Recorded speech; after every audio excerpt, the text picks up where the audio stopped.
In the words of this generation, it's FO, or it's friendship way over now for the Marcoses and the Dutertes. The political conflict between the two camps further deepened after the arrest and now detention at the International Criminal Court of former President Rodrigo Duterte. And the word war is getting more intense and rather personal. The big story from Maricel Halili. Mr. President Marcos, you will never be loved.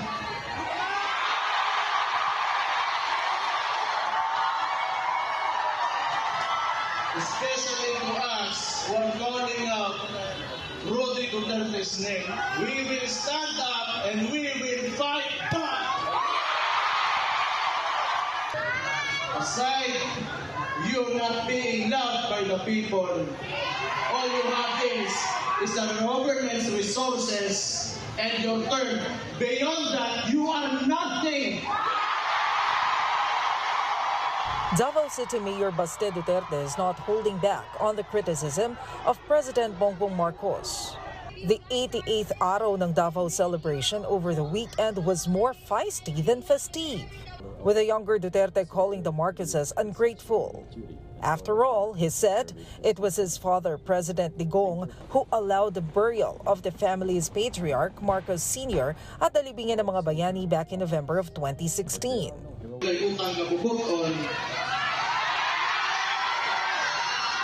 Ang imong amahan, ipalubong sa akong amahan, ang akong amahan, ipapreso nimo.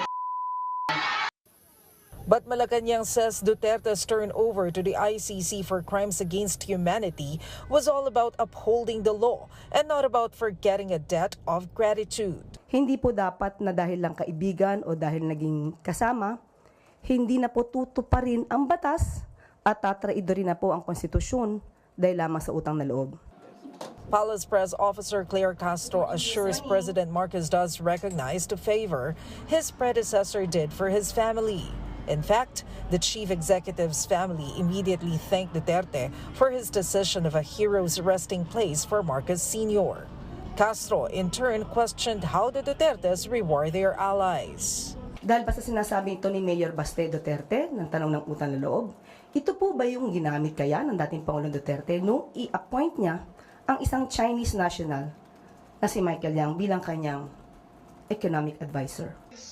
Amid the heated verbal back and forth between the Dutertes and the Marcoses, Undersecretary Castro admits some concern over heightened emotions among supporters of Digong and his family, particularly in Davao.